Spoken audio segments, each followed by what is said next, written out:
muy utilizada, pero puede ser particularmente útil porque es una distribución continua, ¿sí?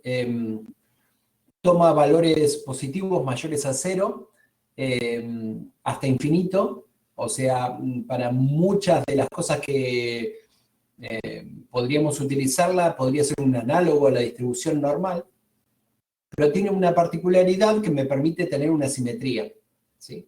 Entonces, cuando yo tenga un poco de simetría en mis errores o pensándolo directamente en mi distribución, puede ser una alternativa frente a generar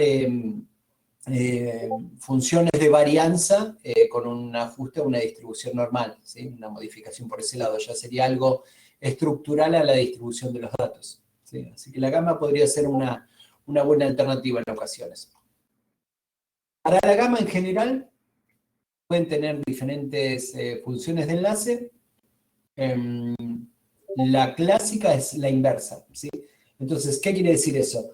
Cuando yo tenía una distribución normal, la función de enlace era la identidad, ¿sí? O sea, era como multiplicar por 1, ¿sí? Seguía siendo el mismo valor.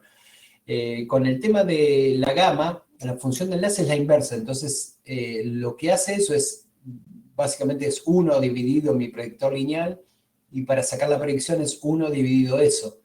Entonces lo que hace eso es como invertir la interpretabilidad de los coeficientes. Todos los coeficientes se interpretan al revés. Eso es lo que lo hace un poco engorroso al momento de interpretar las salidas.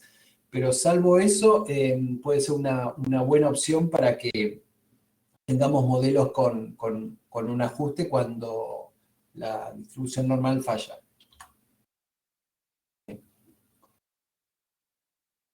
Fíjense entonces, en el caso de tener una distribución normal, nosotros esperaríamos tener una distribución de errores que responda a este tipo, donde tenemos una simetría y tenemos una varianza que es constante. Ahora, hay casos donde eso puede llegar a no ser así, podríamos tener una simetría. Entonces, en ese caso, la gama la podemos caracterizar de diferentes formas, por un parámetro de forma y uno de escala, pero para parámetros de forma menores a 5 me permite tener una simetría hacia la derecha, la distribución gamma, ¿sí? Entonces, yo puedo tener variables que sean de distribución continua, ¿sí? Pero con la simetría. Entonces, para ese caso particular, una distribución gamma sería muy, muy apta. ¿Cuál es la limitación que tiene la distribución gamma para el uso en general? No puedo tener valores de 0, ¿sí? No puedo tener valores menores a 0, incluso el 0 tampoco. Entonces, si yo estoy en un escenario que estoy alejado de esa situación, la gamma puede ser una situación muy útil. Y sobre todo es la relación entre media y varianza con una gamma, ¿sí? Entonces, yo voy a tener un coeficiente que depende de la media al cuadrado y también está modificado por un parámetro. Entonces, cuando yo tenga una relación entre media y varianza, la gamma puede ser una opción interesante a analizar, ¿sí? Entonces, ok, vamos a trabajar con un ejemplo ahora, que es una distribución normal, y vamos a ver qué podemos hacer con ese ejemplo, y cómo podríamos llegar a analizarlo también como una distribución gamma, ¿sí? Así que bueno, cerramos acá. Y en la carpeta día 3, ¿sí? Abran un archivo de extensión .r que se llama glm phti huevos. glm phti huevos. Abran ese archivo.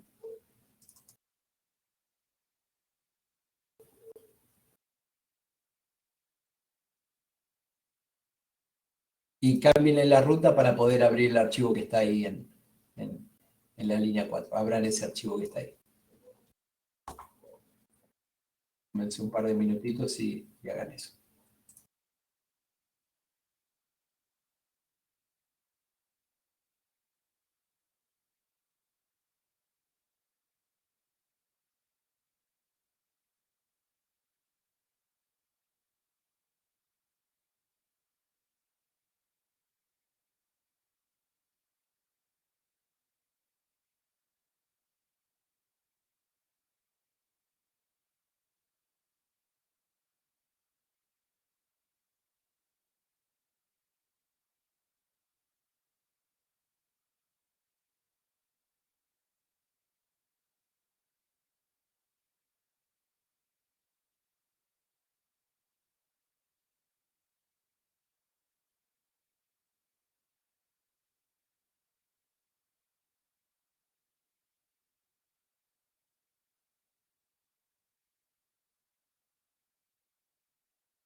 ¿Todos pudieron ya abrir la base?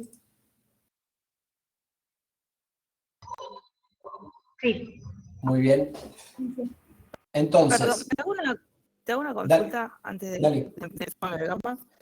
En el tema de la función de enlace, cuando Sí, tenemos una distribución binomial negativa, ¿se utiliza logaritmo igual que Poisson? exactamente. Gracias. No, de nada. Por eso, fíjate en el ejemplo de ayer cuando analizamos al final que los estimadores eran casi iguales cuando usamos la Poisson y la Claro. binomial negativa, era por eso, porque la función de enlace sigue siendo la misma, sí. Buenísimo, gracias. Ahí va. Entonces, fíjense, ¿qué es lo que tenemos en este set de datos? ¿Qué es lo que vamos a analizar? El peso de los huevos que pone las hembras de Cormorán imperial, ¿sí? Como que lo utilizamos como estrella del curso a la especie esa. El peso está dado en gramos, ¿sí? Entonces, para el primer caso, por ejemplo, tenemos el peso de ese huevo es 45,4 gramos, ¿ok? Y lo que se quiso analizar acá es cuáles son los efectos del año, la fecha de reproducción y la zona en la colonia en la que reproducen esas hembras sobre el peso del huevo, ¿sí? Supónganse, es un ejemplo ficticio, no tenemos un orden de huevos, supónganse que fuese, en este caso, solo se toma el primer huevo que colocan, ¿sí? O un huevo por nido. Entonces tenemos todos estos datos que son independientes entre sí. Mi variable respuesta es peso, ¿sí? Es lo único que me interesa analizar, el peso del huevo en gramos. Y tengo 3 variables explicatorias. Esas 3 variables explicatorias son año, el año en que reproduce, DJSTD, que es la fecha de reproducción, acuérdense que está centrado y estandarizado. Un valor positivo indica reproducción tardía, un valor negativo indica reproducción temprana. El 0 indica que reproduce en el pico de reproducción de la población, en la mediana. Y luego tenemos zona, que es zona de la colonia. Es zona A, B o C, son 3 niveles que por alguna razón nosotros podríamos hipotetizar que son diferentes, ¿sí? Podría ser más centro, borde, una zona pericentral, periferia. Son 3 zonas diferentes que nosotros hipotetizamos que podrían tener un efecto y podrían llegar a diferir en la inversión que hacen en el huevo que colocan esas hembras. Entonces tendríamos 3 variables predictoras y nuestra variable de respuesta sería peso. ¿Sí? Entonces cargamos los datos. Para escribir menos, los adjuntamos, ¿sí? Y le decimos a cada una de las variables cómo tiene que ser. Peso, que sea numérica, que sea una variable continua. Año, que sea un factor. Día juliano, que sea numérica. Y zona, que sea un factor. ¿Sí? Y la variable que nosotros vamos a querer modelar es esta, peso. Entonces, fíjense, como que la media está más o menos por 53, 54 gramos. Por ahí, y tenemos huevos que pesan desde 45 hasta 70 gramos, ¿sí? Y tenemos algunos pocos huevos que son muy, muy grandes, muy, muy pesados, ¿sí? Entonces, lo primero que podemos hacer es correr nuestro modelo, ¿sí? Supónganse que en este caso nos interesan las interacciones y tenemos evidencia para probarlo, entonces evaluamos la interacción, incluso planteamos la interacción triple, ¿sí? Entre año, día juliano y zona, ¿sí? Entonces, ¿cómo hacemos eso? Como está en la línea 18. Hacemos un GLM de peso, año y zona, todo separado por asterisco, y como la distribución de errores suponemos que es normal, por eso le ponemos Gaussian, ¿sí? Es la forma de especificar que la distribución de errores sea normal. ¿Sí? Entonces corremos ese modelo, le pedimos el resumen, y fíjense ahí nos aparece el resultado. Entonces ya es como que tenemos más práctica para leer las salidas. Fíjense, al pedir la interacción triple, todos los parámetros que me aparecen. Entonces, eso es lo que quiero que tomen conciencia cuando ustedes piden un modelo que les pide les piden determinadas interacciones. ustedes tienen que tener información para estimar cada uno de esos parámetros, información suficiente y variabilidad suficiente, ¿sí? Entonces, fíjense, por más que no hayamos determinado los niveles del factor, fíjense en la salida lo que dice. Dice intercepto, año 2005, año 2006. Entonces, ¿qué es lo que va al intercepto? ¿Qué año? ¿Qué nivel de año? El menor, 2004. ¿Sí? Después dice DJSTD y dice solo eso. Es el nombre de la variable. ¿Por qué? Porque era una variable numérica. No son niveles de un factor. Entonces, ¿qué es lo que está en el intercepto? Año 2004. Después dice zona B, zona C, que zona, ¿sí? Es una variable categórica. Entonces, el intercepto ya no solo es año 2004, sino es la combinación del año 2004 en la zona A. ¿Se entiende? Entonces, si yo quiero saber cuál es el valor predicho para ese nivel del tratamiento, para año 2004, zona A, ¿qué tengo que hacer? Tengo que ver el estimador y aplicarle la función de enlace. ¿Cuál es el estimador? 53,9. ¿Cuál es la función de enlace? Como estoy con una normal, con una gaussiana, la función de enlace es la identidad. Multiplico eso por 1. Entonces, ese es el peso de huevo promedio para la zona A para el año 2004. ¿Sí? 53,9 gramos. ¿Sí? Fíjense que acá es súper simple, ¿por qué? Porque es normal. Entonces, no es que tengo que pasar el estimador a través de una función de enlace que me hace que no sea interpretable el coeficiente. Directamente es ese valor. Entonces, eso es en gramos, 53,9 gramos, es el promedio que tiene un huevo colocado en la zona A en el año 2004.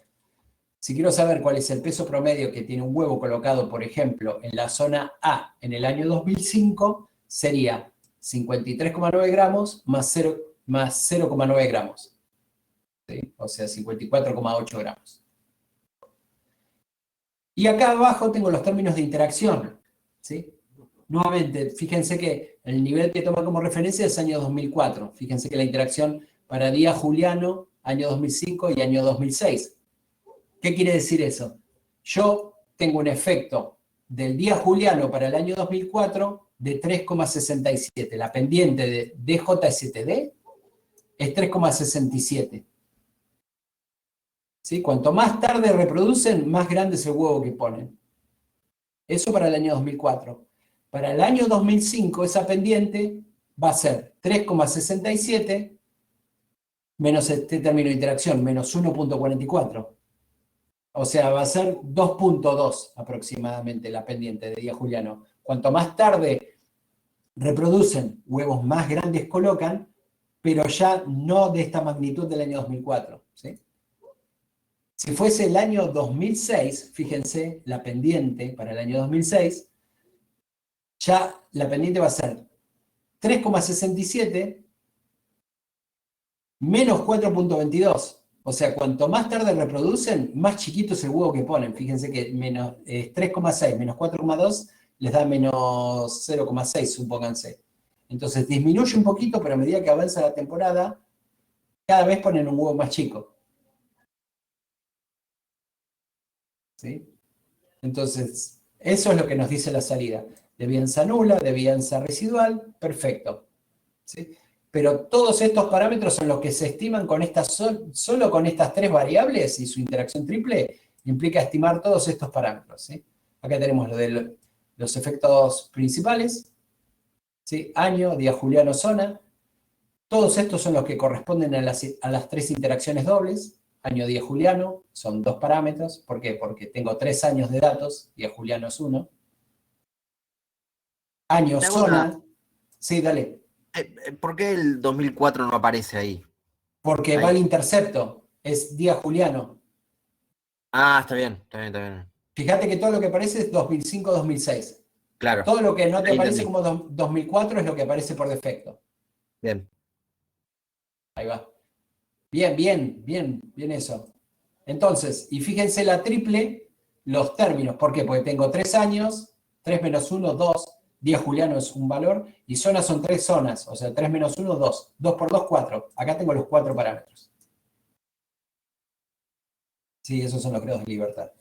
Entonces, escribimos nuestro modelo, le pedimos el resumen y le pedimos los gráficos diagnósticos. Fíjense, esto hagan un cuadro, porque estos son los gráficos que uno esperaría para una distribución normal y son re bonitos. ¿Por qué? Porque es una variable que tiene distribución normal, o por lo menos casi normal. ¿Sí? Entonces, fíjense que acá tenemos los 4 gráficos diagnósticos. ¿Qué nos dicen? El primer gráfico es una belleza, ¿sí? Una línea súper conservada, una nube sin ningún patrón definido, y tengo 3 huevos que me aparecen que son muy, muy grandes, ¿sí? Son el del caso 161, 167, 169, ¿sí? Pero son huevos que son muy, muy grandes. Pero este es un caso donde podemos analizar e interpretar qué es el leverage, el punto de palanca. Fíjense que estos son outliers, ¿sí? Son casos en donde lo que observo es mucho mayor a lo predicho, ¿sí? En los 3 casos.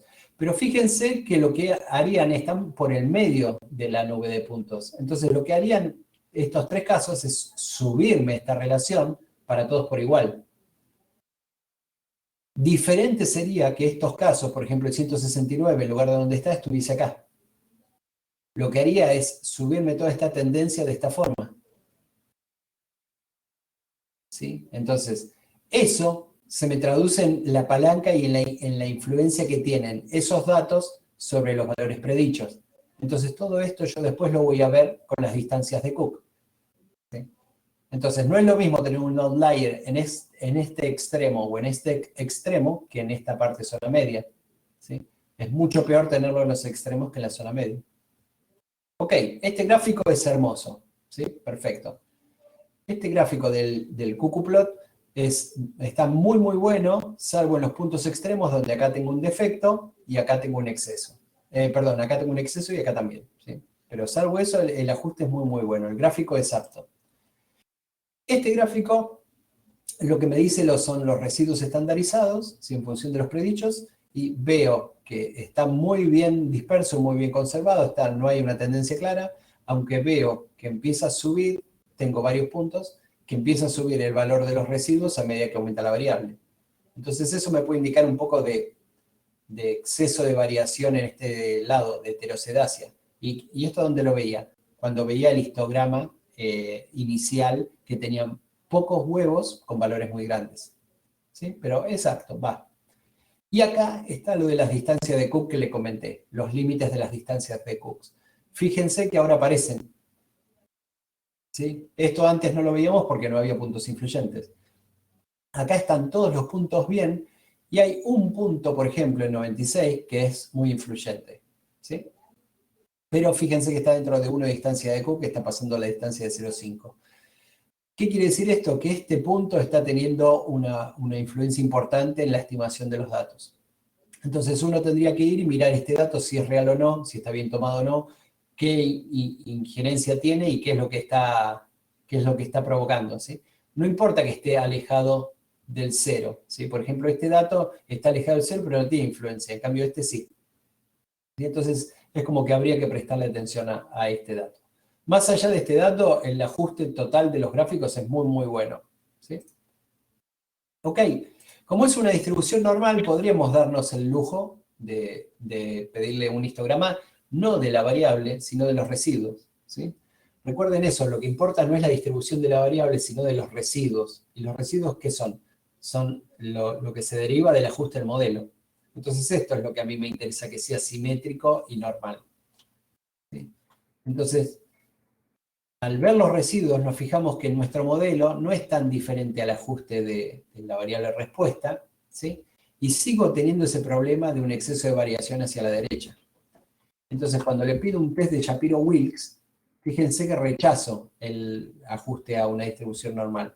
Por más que parece bastante normal, probablemente ese exceso de variación hacia la derecha hace que, si me baso en un Shapiro-Wilks, estos datos no son normales, ¿sí? No se ajustan a una distribución normal. Entonces, acá tendría que ver qué hago. Una opción sería modelar varianza, ¿sí? Eso lo vamos a hacer la semana que viene. Modelar heterocedacia, tener una función de varianza específica. ¿Sí?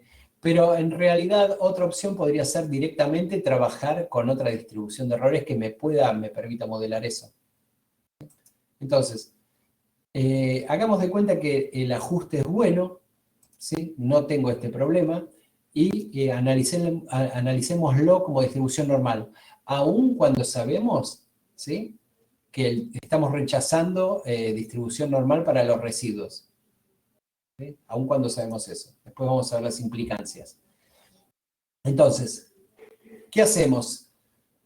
Suponemos que es apto, corremos el modelo de lo más complejo a lo más simple. ¿Qué tengo en este caso? Una interacción triple. Entonces, ¿qué es lo único que puedo evaluar? Esa interacción triple. Entonces, ¿qué tengo que hacer? Comparar el modelo con versus sin esa interacción triple. Y es lo que tengo en la línea 29 y 30. Fíjense, en la línea 29 corro mi modelo y en la línea 30, ¿qué hago? Corro el mismo modelo sin la interacción triple.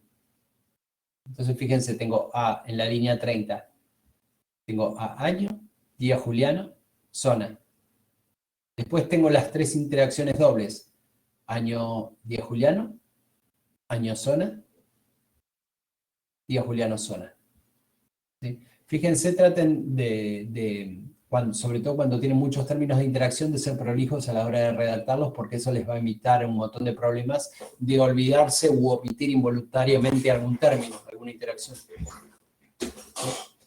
Ok, corremos ese modelo y los comparamos entre sí. ¿Con qué? Con la función ANOVA. ¿Con qué estadístico? Como es distribución normal, con una F de Fisher. ¿Sí? Entonces, ¿qué nos da eso? Fíjense, ahí tenemos los dos modelos a comparar. Enviamos la línea 31, ¿sí? Y nos dice, tenemos el modelo con la interacción triple, las dobles y los efectos principales, versus el modelo que es exactamente igual sin la interacción triple. ¿Sí?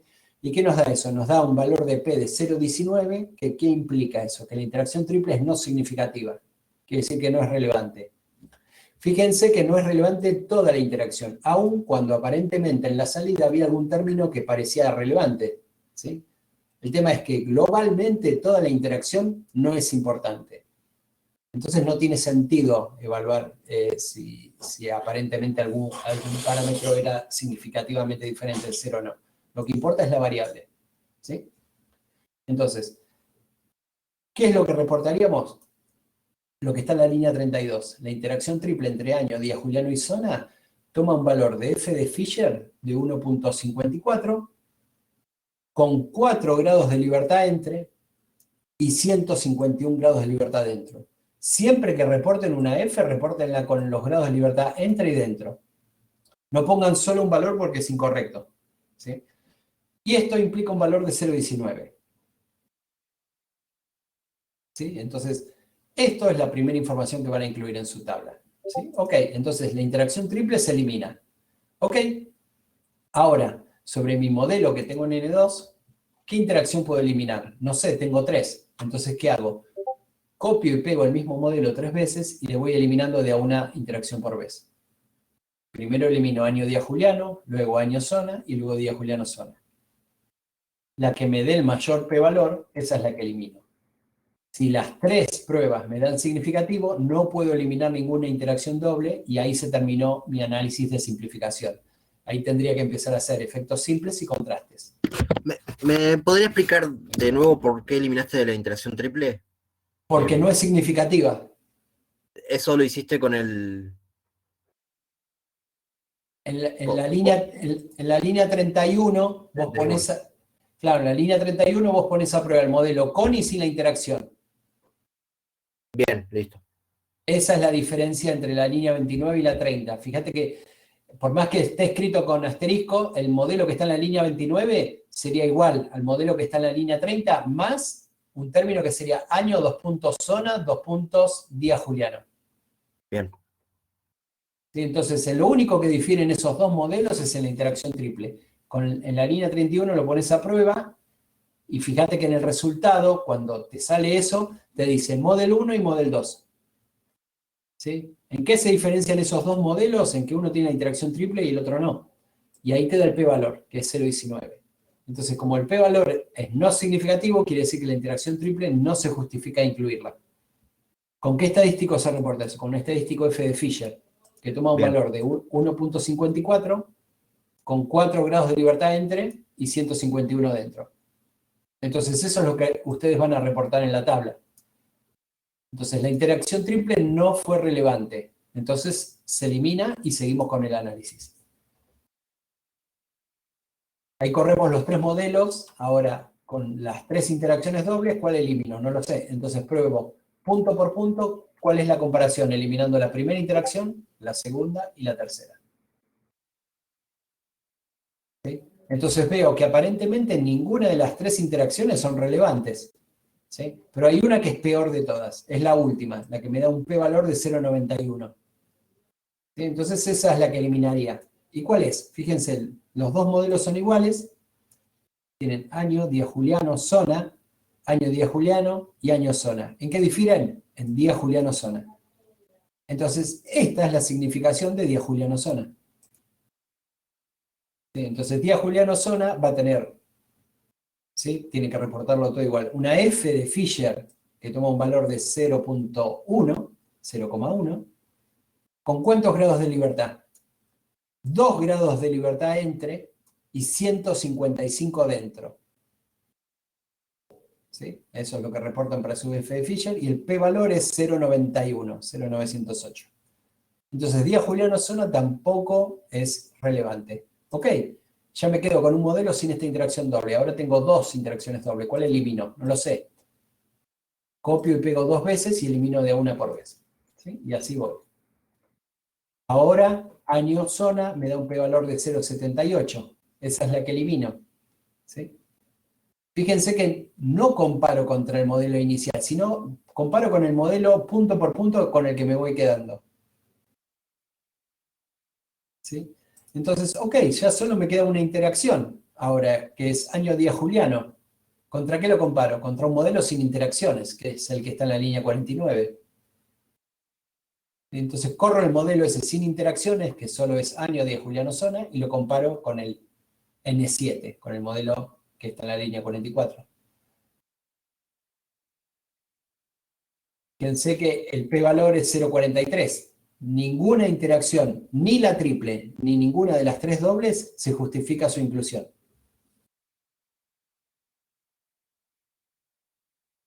¿Sí? Ok, bueno, ya me quedan los 3 efectos principales. ¿Cuál elimino? No lo sé. Entonces, el modelo que está en la línea 49, el modelo 8, ¿sí? Lo copio y pego 3 veces, y primero elimino año, luego elimino a día juliano, y luego elimino a zona. Y hago las pruebas. A ver cuál es la más irrelevante. El que tenga el mayor p-valor, ese elimino. Fíjense, aparentemente día juliano es importante. La primera comparación, año no es relevante y zona tampoco es relevante, pero año incluso es peor que zona. El p-valor de año es 0,36 y el de zona es 0,15. Entonces, ¿qué elimino? Año. Ahora, ¿qué me queda? Día juliano y zona. Entonces, comparo el modelo 9, el N9, versus el modelo que solo tiene a día juliano y el que solo tiene a zona.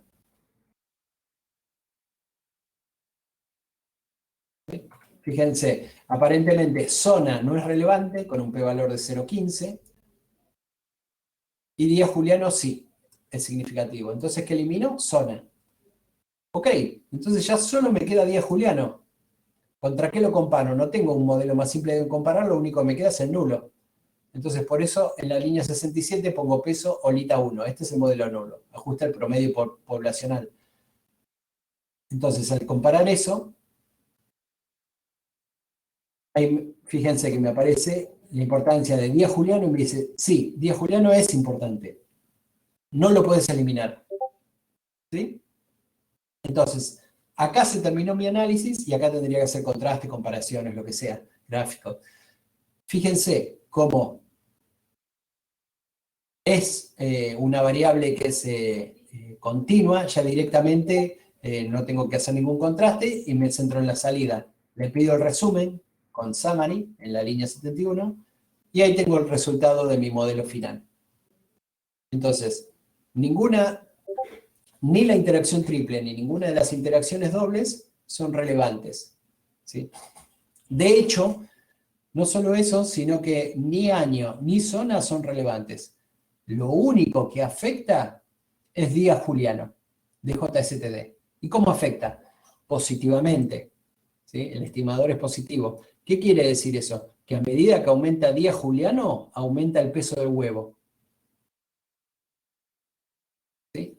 Y esto tiene un p-valor de 0.001.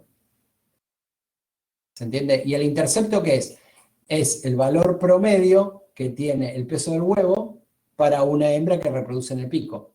Recuerden que el día juliano está centrado. ¿Sí? Entonces, centrado, el 0 representa la hembra promedio. Entonces, si yo quiero hacer inferencia al promedio de la población, cuando haga mi predictor lineal, la ecuación sería, esto es el intercepto de 53, más 1.68 por el día juliano. Como esa variable está centrada, al multiplicarla por 0 es como hablar de la hembra promedio de la población. Entonces este término lo multiplico por 0 y es lo mismo que decir que la hembra promedio de la población por un huevo de 53,7 gramos. ¿Sí? Entonces acá tengo devianza nula, devianza residual y podría reportar eso. ¿Sí? Entonces, ¿cuáles serían las conclusiones biológicas? Ni año ni zona son relevantes para la variación en el peso del huevo. Ninguna de las interacciones que involucran a las tres variables son relevantes, ¿sí? Ni la triple ni las dobles, y la única variable relevante es la fecha en que reproduce esa hembra. ¿Y cómo afecta? Positivamente. Cuanto más tarde reproduce esa hembra, más grande es el huevo que coloca. ¿Sí? Entonces, ¿qué área reportaría la variación total que tengo con la devianza y presentaría el gráfico? Y listo, ahí se terminó el análisis. Entonces, ¿cómo reportaría esto en materiales y métodos?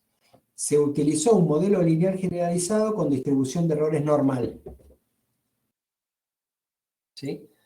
Eso es lo mismo que decir se utilizó un modelo lineal general.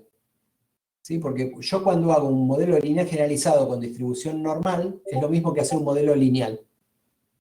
Un modelo lineal general. ¿Sí? Entonces, al hacer eso ya directamente no tiene sentido evaluar sobredispersión. No tengo que nombrar sobredispersión porque no corresponde. ¿Sí? Y la función de enlace es la identidad. Ok, ¿qué variables se pusieron a prueba? Año, día juliano, zona, ¿sí? Con sus interacciones entre todas las variables, tanto la triple como todas las dobles. ¿Sí? Y las conclusiones son estas que hablamos recién. ¿Sí? ¿Se entiende? Fíjense, acá hicimos de principio a fin un análisis con distribución de errores normal, ¿sí? Y con interacciones. Fíjense que lo que se usa es siempre lo mismo. Nada más que acá, como es distribución de errores normal, no tiene sentido evaluar sobredispersión.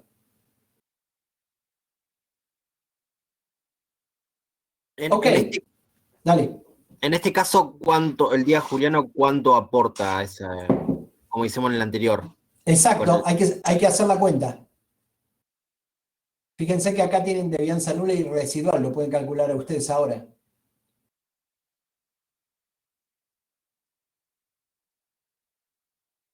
¿Vieron cómo lo calculamos siempre?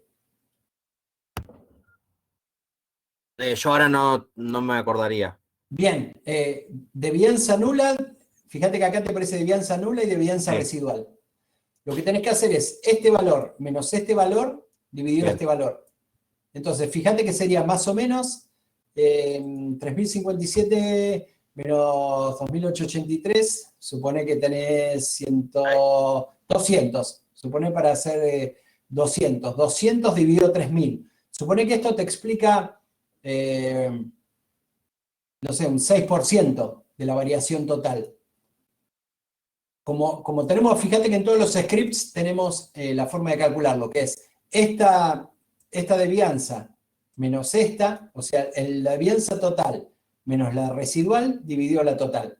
Eso es un análogo al R cuadrado. Si eso lo multiplicas por 100, te da un porcentaje de la variabilidad explicada. En este caso sería más o menos eso, un 6% por ahí. Sí, ahí la hice por calculadora, un 5,7. Un 5,7. Súper. Gracias. Ahí va. Sí, entonces fíjense, acá hicimos de principio a final como una distribución normal. ¿Qué pasaría si nosotros vamos a una distribución alternativa? ¿Por qué iría a una distribución alternativa? Porque tenía un exceso de dispersión hacia la derecha, tenía una asimetría. E incluso, después de ajustar el modelo, la simetría estaba en los residuos. Entonces, tal vez, esa simetría yo la podría resolver con otra distribución. ¿Y qué distribución alternativa conocemos que puede hacer eso? La gama. ¿Sí? Que es lo que vimos hace un rato en las diapos. Me permite, a partir de cierto valor, tener una simetría hacia la derecha. ¿Sí? Entonces, ¿cómo haríamos eso con una gama?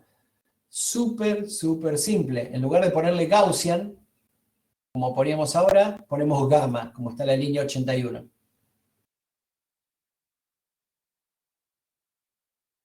¿Sí? Entonces, fíjense, supongamos que vamos a intentar hacer el mismo modelo.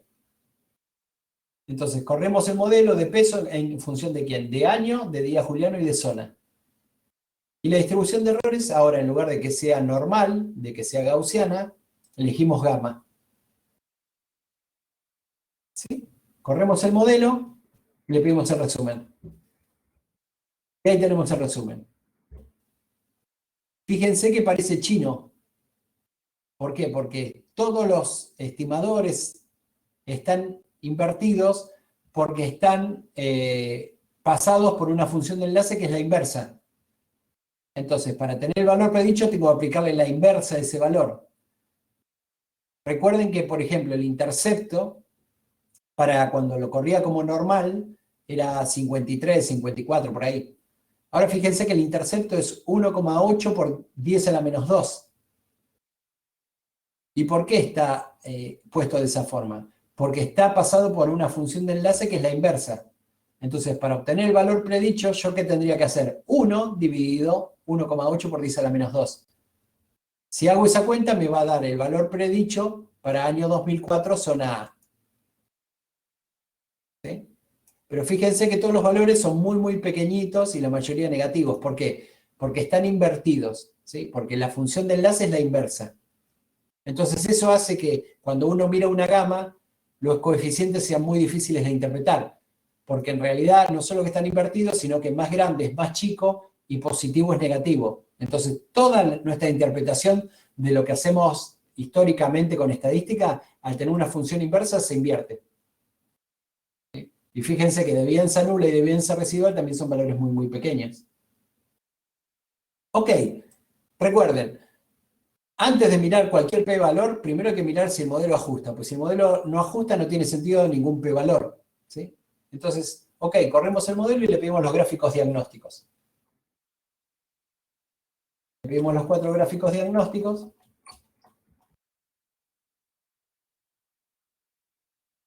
¿Sí?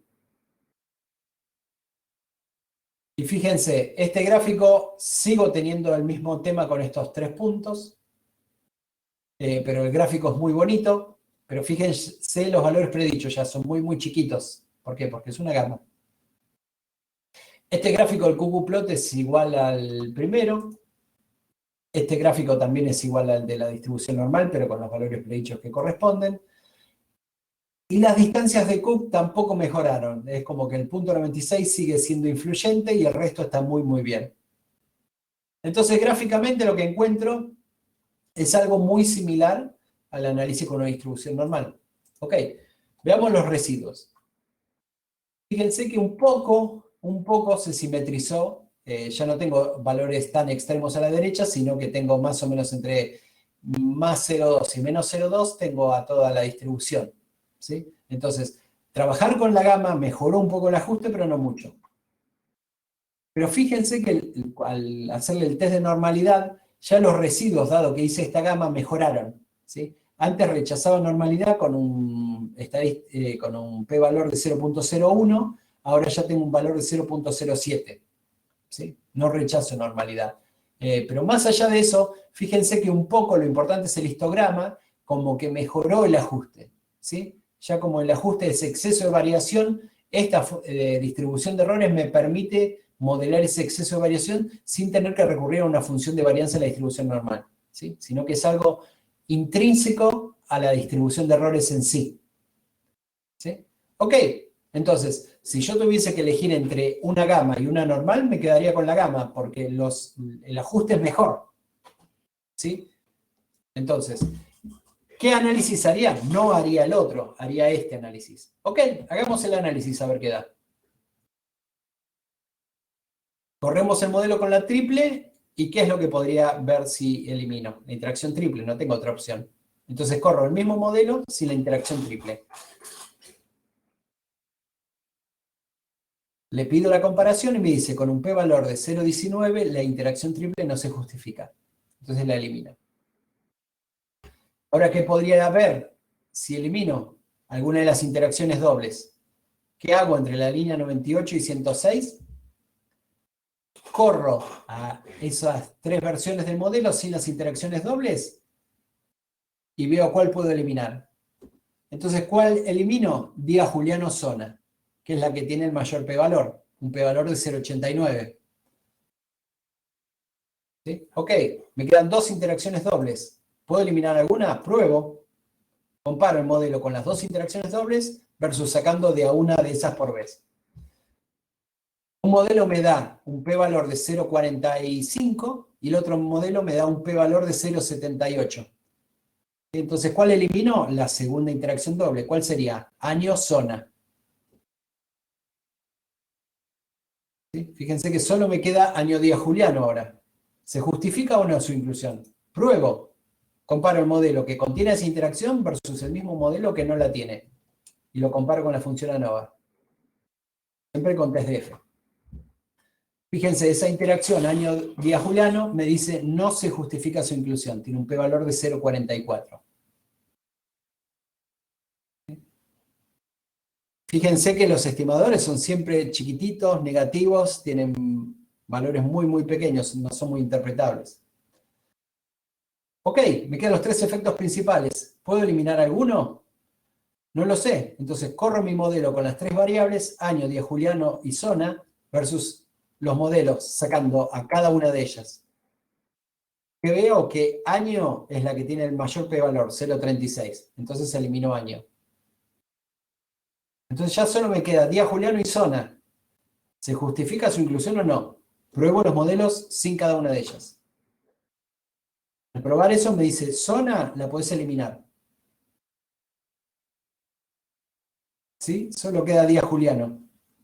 Ok, día juliano ¿contra qué lo pruebo? Contra el nulo, no tengo otra opción.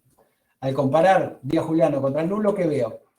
Que con un p-valor de 0,01 y una f de Fisher de 10,1, que tiene 1 grado de libertad entre y 167 dentro, ¿sí? En la línea 140, no puedo eliminar esa variable.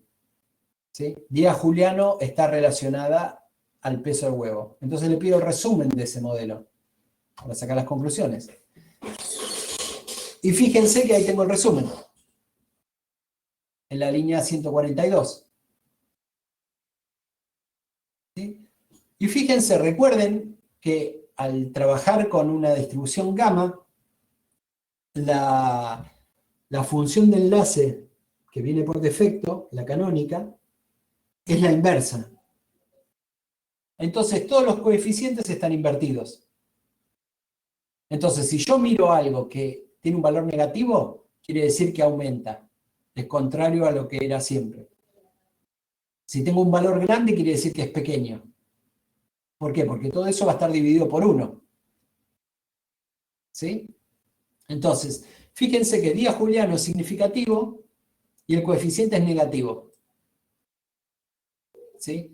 Entonces, ¿qué me quiere decir esto? Si esto fuese un análisis cualquiera, clásico, este coeficiente es negativo, quiere decir que a medida que aumenta esto, baja mi respuesta.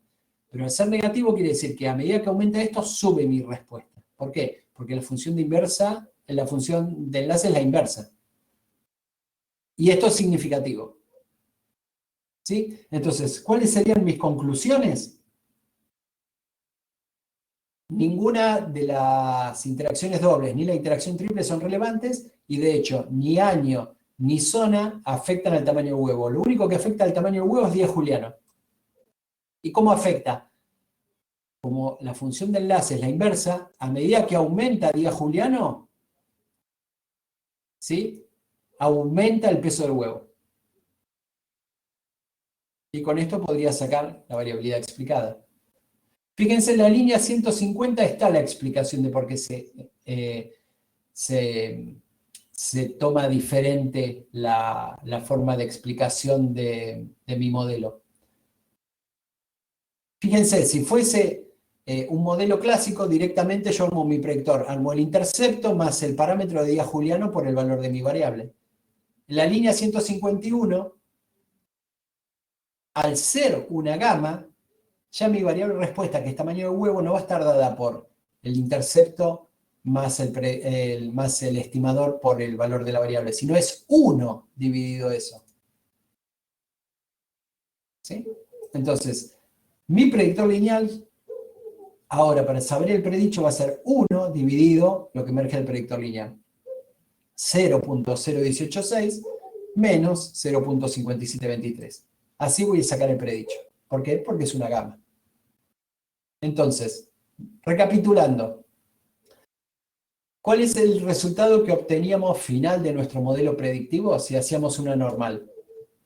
Lo que está en la línea 158. ¿Sí? Teníamos un intercepto y una única variable predictora que es día juliano, que era significativa, ¿sí? ¿Y cómo afectaba positivamente? A medida que aumenta día juliano, aumenta el peso del huevo, ¿sí? Ahora, al trabajar con una gama, el resultado que tengo es el que está en la línea 163.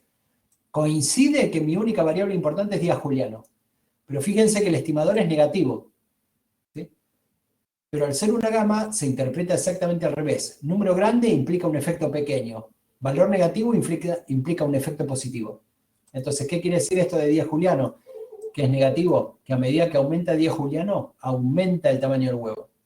Entonces, fíjense, en la línea 168 tienen cuál es el modelo predictivo final para una distribución normal, y en la línea 169 tienen cuál es el modelo predictivo para una distribución gamma.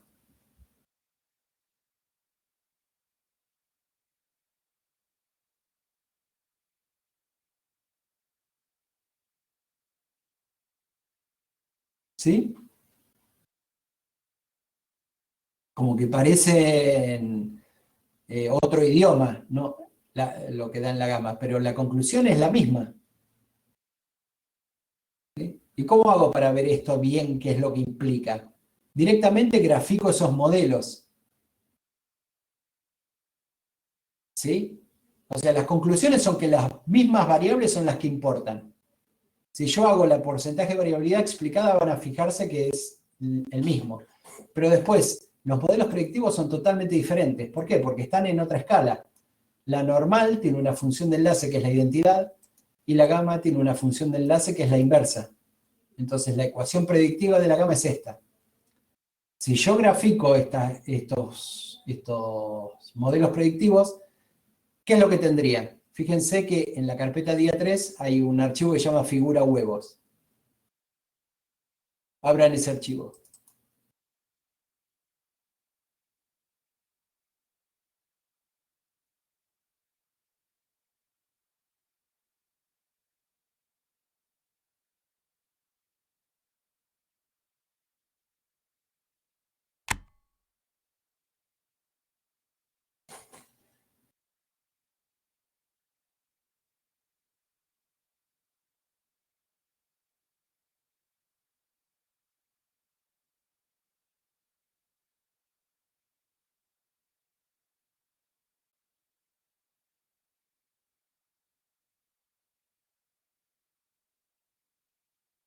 ¿Sí? Van a tener esto. El peso, ¿sí? En función del día juliano, que es mi variable predictora, está centrada así en 0. Y lo que tienen es, en rojo es el estimador, es la ecuación que yo derivé de mi modelo lineal general, de mi modelo lineal generalizado con distribución normal. Y en rojo tengo graficado tengo los puntos reales, y en rojo la ecuación predictiva. ¿Sí? ¿Por qué? Porque aumenta a medida que aumenta DJSTD, el peso del huevo. Ahora, con la gama, mi ajuste, fíjense, es 1 dividido mi predictor lineal, que 0,01 es el intercepto más el efecto de de la variable ajustada, de día juliano. Y fíjense que es casi la misma la ecuación. Entonces, por más que se vea completamente diferente, se ve completamente diferente, ¿por qué? Porque el ajuste está dado con una función de enlace que es la inversa. Pero la ecuación es casi la misma. No olviden que esto es 1 es la inversa, entonces la línea roja va a ser una línea recta y la línea azul va a ser una curva. Pero en esta parte puntual donde yo tengo los puntos, y donde está mi set de datos, las veo a las dos exactamente iguales. ¿Sí? Entonces acá voy a tener a mi modelo que me explica el 6% de la variación. ¿Sí? Y fíjense que el ajuste es el mismo. Entonces, por más de que yo no hubiese tenido un buen ajuste con la distribución normal, fíjense que las dos ajustan lo mismo. ¿Por qué? Porque la gamma me soluciona en parte el exceso de dispersión, pero tampoco era tanto, tampoco era mucho, y por eso tampoco es la gran mejora, porque está dado con estos puntos que son muy, muy grandes, ¿sí? Con valores muy, muy grandes, pero son pocos puntos. Después el resto de la distribución es más o menos la misma. ¿Sí? Así que fíjense, hecho de una u otra forma, las conclusiones son exactamente las mismas, y de hecho, por más que aparentemente los estimadores son totalmente diferentes, en la práctica, en la realidad, implica exactamente la misma relación. ¿Sí? Así que acá hicimos de principio a fin un análisis de un modelo lineal general y después hicimos un modelo lineal generalizado con distribución gamma. ¿Sí? Entonces, fíjense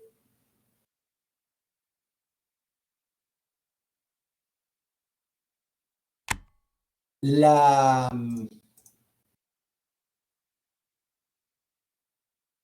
interpretación de los coeficientes cuando uno hace una gama,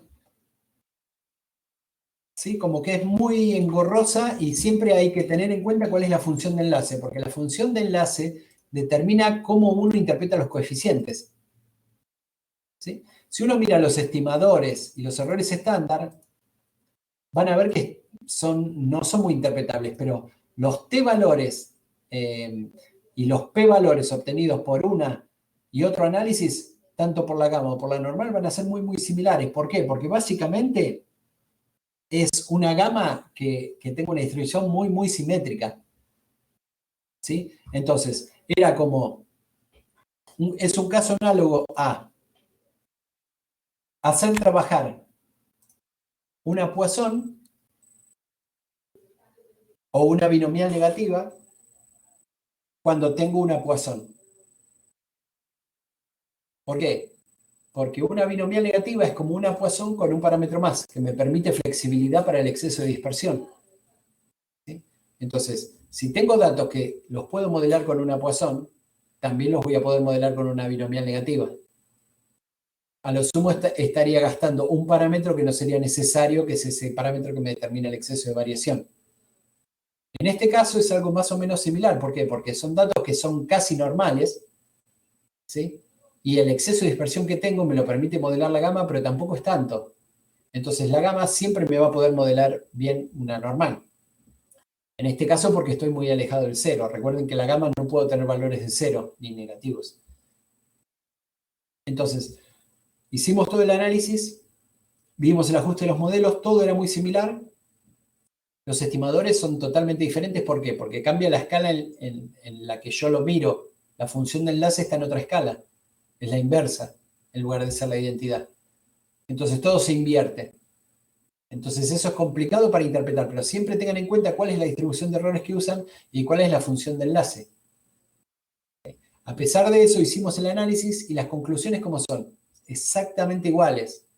Si miran los p-valores y se toman eso como ejercicio de cada interacción, qué p-valor toma y cada variable qué p-valor toma, van a ver que son muy, muy similares entre la gamma y la normal. Entre los dos análisis que hicimos a lo largo, van a ser muy, muy similares. ¿Sí? Entonces, ¿cambian las conclusiones? No, son absolutamente las mismas. Cuando grafico los dos modelos finales, son exactamente iguales, pero en la escala que lo miro. El modelo normal es una línea recta.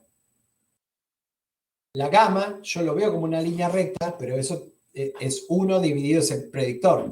Entonces eso se va curvando, pero en la parte que lo miro yo es una recta. Y justo donde tengo los datos, el ajuste es exactamente el mismo. Por eso los dos modelos van a predecir lo mismo. ¿Sí? Entonces, fíjense, de una u otra forma es como interpretar. Lo importante es saber qué forma tiene mis datos para saber qué distribución de errores tengo que usar. Y a partir de qué distribución de errores usar, saber cómo interpretar esos coeficientes. ¿Sí?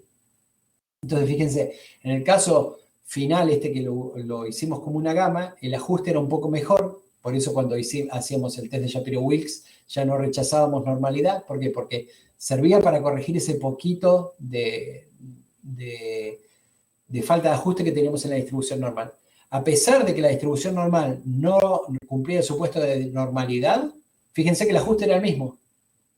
Los dos modelos tienen las mismas conclusiones, casi los mismos p-valores, y el ajuste es el mismo.